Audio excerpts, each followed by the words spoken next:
Life in America changed dramatically in the 1960s. Issues now on the front lines confronting young adults included racial injustice, labor rights, and the use of recreational marijuana, all subjects now part of American life in the 60s. Hank McGraw, just 18 when he began his baseball career in 1961, explains the challenges he faced along the way from the baseball establishment. Hank was a powerful minor league catcher outfielder during his 12 seasons, all in the minor leagues. Hank slugged 133 home runs, but never got a chance to play in the majors because of his outspoken views, which clashed with the baseball establishment and the changing times.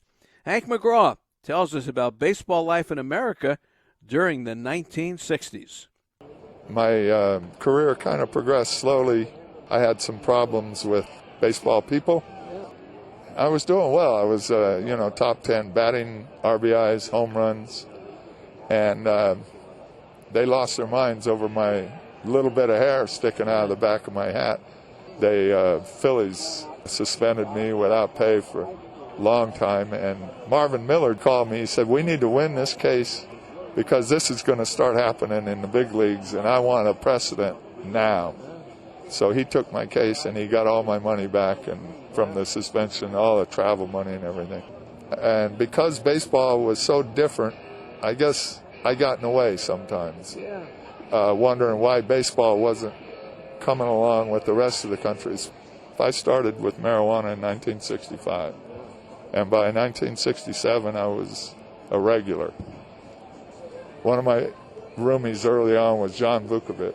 He's one of the greatest fielders I ever saw play, and he couldn't hit to save his life. He was like a $175 hitter career. He used to yell at me all the time because I smoked weed and stuff, and he couldn't have been straighter. Milk was strong for John. So I didn't just smoke weed. I'd have an Irish whiskey now and then, too, and stuff. And he'd just lose his mind. Damn it, McGraw, he said, you're smoking weed, and then you go out and hit 300. It's not right. It's not right.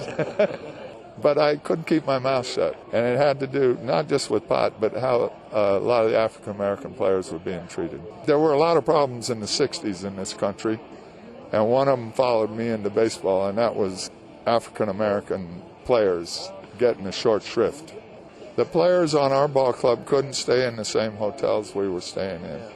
And in fact, they couldn't stay in any of the hotels. And generally, the black players knew of families in the different towns who would house them. It got around through the game, and players found out about it. And so rather than fool around with it, management just let them stay with these private families for the most part when I was playing.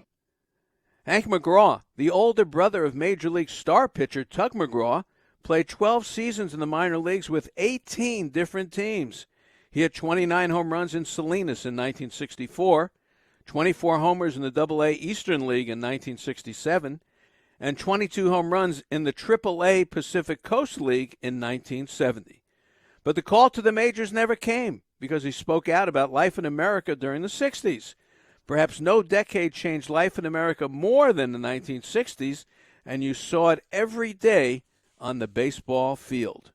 U.S. History Through the Eyes of Baseball, brought to you by AmericanInnings.org.